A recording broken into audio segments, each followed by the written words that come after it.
Speaker, whether one thinks that President Trump's tariff threats are a negotiating tactic or a real plan, what we do know is what we can control. And the Prime Minister has lost control of everything. I think the Leader of the Opposition needs to reflect carefully on whether he really wants to amplify the erroneous narratives that the Americans are putting forward around, for example, our border. Breaking things is not responsible, Mr. Speaker, and that's what he's been doing for 9 years. My job is not to cover that up for him. In fact, he's broken our economy. The atmosphere in Parliament was charged. A palpable tension seeping through the grand halls as if the very walls could feel the weight of the moment. This wasn't an ordinary session. It wasn't about routine debates or passing legislation. This was war. A battle for political survival was about to unfold, one that could change the face of Canada's government forever. Justin Trudeau entered the chamber with an air of determination, though his posture betrayed the burden he carried. The Prime Minister, once a symbol of youthful optimism and progressive ideals, now stood in the eye of a storm, his leadership under siege from all sides. Across the aisle sat Pierre, the sharp-tongued leader of the opposition, who had made it his mission to dismantle the Liberal government brick by brick. His weapon? A non-confidence vote, a political gamble with stakes so high that even seasoned observers were left holding their breath. The session began with Trudeau delivering a defense of his government's record, his voice steady but edged with urgency. He touted initiatives like the National School Food Program and expanded dental care as proof of his commitment to Canadian families. These are real changes that make a real difference in the lives of Canadians, he declared, his words aimed not just at the MPs before him but at the millions watching from their homes. Yet, even as he spoke, there was a sense of unease in the room, a crack in the facade of confidence. Poilievre wasted no time in striking back, his rhetoric razor-sharp and unrelenting. A food program that hasn't served a single meal, and a temporary tax cut that amounts to 10 cents off a bag of chips. This is the Prime Minister's grand solution to a crisis he created, he shot back, his voice echoing through the chamber like a thunderclap. His words landed with precision, each one a blow to Trudeau's carefully constructed narrative. For every initiative Trudeau listed, Poilievre countered with a statistic that painted a grim picture of life under Liberal leadership. Housing costs had doubled. Inflation was eroding purchasing power. Wages were stagnant. The Prime Minister loves to spend Canadians' money, Poilievre declared, but he doesn't care if it's wasted or misspent. As the debate raged on, the tension in the room grew thicker, each exchange more heated than the last. Trudeau, visibly shaken but resolute, tried to shift the focus to his government's successes in areas like healthcare and social support. He pointed to Canada's inflation rate, which he argued had remained within the Bank of Canada's target range. Yet, his attempts to steer the conversation back to safer waters only seemed to embolden Poilievre. The opposition leader hammered on the economic struggles faced by everyday Canadians, painting a picture of a country in crisis. The turning point came not from either leader but from a backbench MP who interjected with a question that cut through the noise. "What about the waste, Mr. Prime Minister?" the MP asked, their voice steady but sharp. "Billions of dollars lost to mismanagement. Do you consider that progress?" The room fell silent, the weight of the question hanging in the air. It was a moment that forced both leaders to confront issues they had skillfully avoided until now. Trudeau responded with a defense that felt rehearsed, while Poilievre seized the opportunity to amplify his attacks, framing the Liberal government as reckless and out of touch. Outside the chamber, the nation watched with bated breath. Social media lit up with reactions as Canadians debated the performance of their leaders. Some praised Trudeau for his resolve in the face of relentless criticism, while others sided with Poilievre, echoing his calls for change. The division was stark, reflecting the polarized political landscape that had come to define the country. As the debate drew to a close, both leaders delivered their final remarks, each trying to land a decisive blow. Trudeau appealed to the ideals that had brought him to power, urging Canadians to stay the course. Poilievre, on the other hand, positioned himself as the champion of the people, promising to restore economic stability and bring accountability to government. When the session ended, the tension didn't dissipate. Instead, it lingered, a reminder that the real battle was yet to come. The non-confidence vote loomed like a storm cloud on the horizon, its outcome uncertain. For Trudeau, it was a fight for his political life.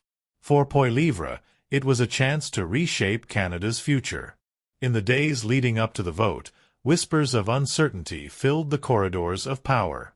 Behind closed doors, Liberal MPs expressed doubt about their leader's ability to weather the storm, while opposition members rallied around Poilievre with newfound fervor.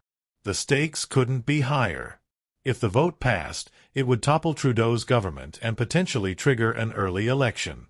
If it failed, it could strengthen Trudeau's position, giving him a chance to regroup and recover.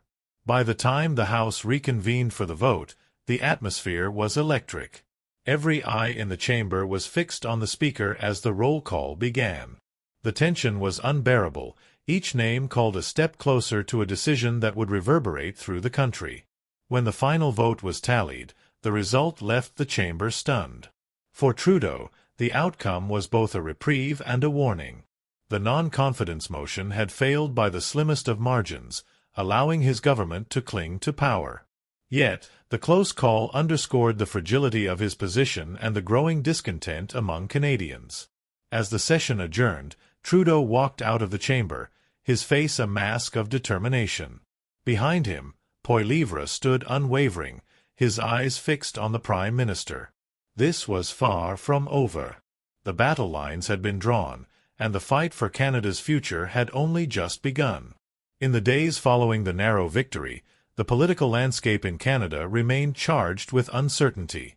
Justin Trudeau, though momentarily relieved, knew this was not the end of the battle. The close vote had exposed cracks in his government, and whispers of discontent from within the ranks of his own party only fueled the speculation. There were murmurs that some Liberal MPs were privately questioning whether Trudeau was the right person to lead them into another election. They were concerned about the mounting pressures of the economy, the housing crisis, and the growing dissatisfaction with his leadership behind the scenes. The Prime Minister's office worked overtime, scrambling to shore up support and attempt to regain some of the political capital that had evaporated over the past few months. There were meetings, strategy sessions, and a flurry of public appearances designed to repair the damage. Trudeau's team knew that any further misstep could lead to another attempt to unseat him. Yet, the deeper issue remained. The public's perception of his leadership was at an all-time low. Trudeau's charm, which had once won over hearts and minds, was now being overshadowed by a growing list of failures and unfulfilled promises. Pierre Poilievre, on the other hand, found himself riding a wave of momentum. The non-confidence vote, though it had failed, had proven that he could strike at the heart of Trudeau's government and rally Canadians behind his message.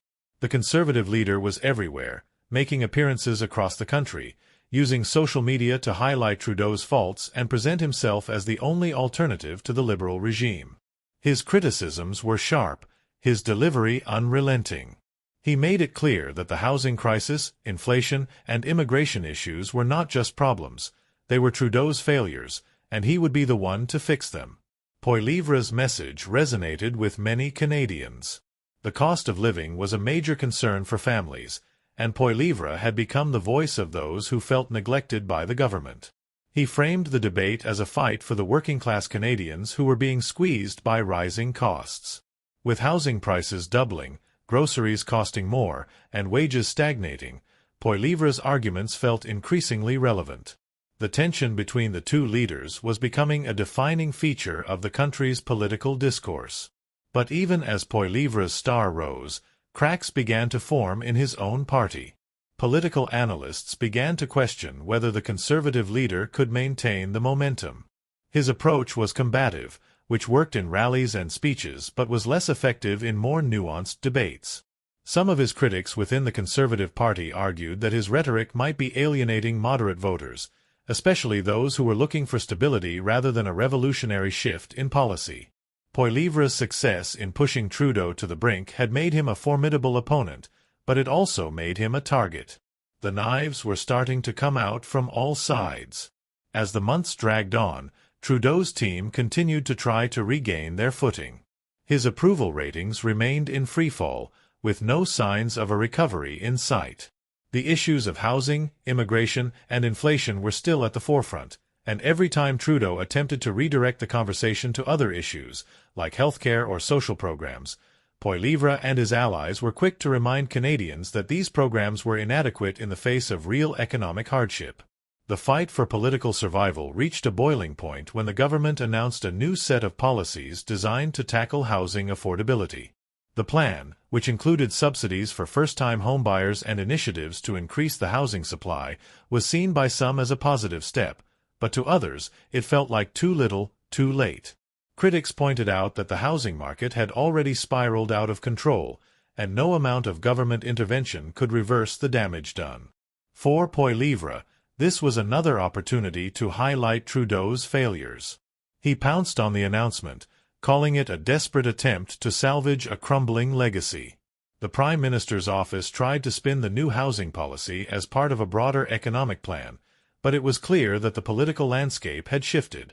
Trudeau was no longer the popular, hopeful leader who had captured the imagination of Canadians in 2015. His promises of hope and change had been replaced with a grim reality of economic struggles and political instability. The country was growing increasingly polarized, and the line between the Liberals and Conservatives was being drawn more sharply by the day. As the next election approached, both leaders knew that everything would be on the line. The political gamble of the non-confidence vote had been a test of their strength, and while Trudeau had survived, the wound was deep.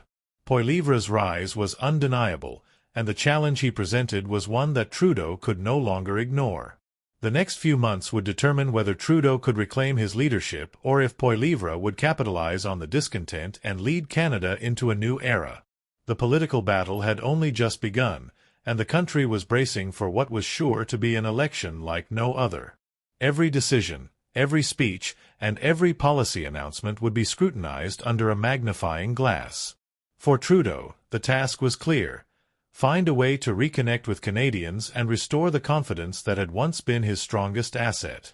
For Poilievre, the goal was equally urgent: keep the pressure on and secure the opportunity to replace the Prime Minister and reshape Canada's future. As the two leaders prepared for the fight ahead, one thing was certain: nothing would be the same.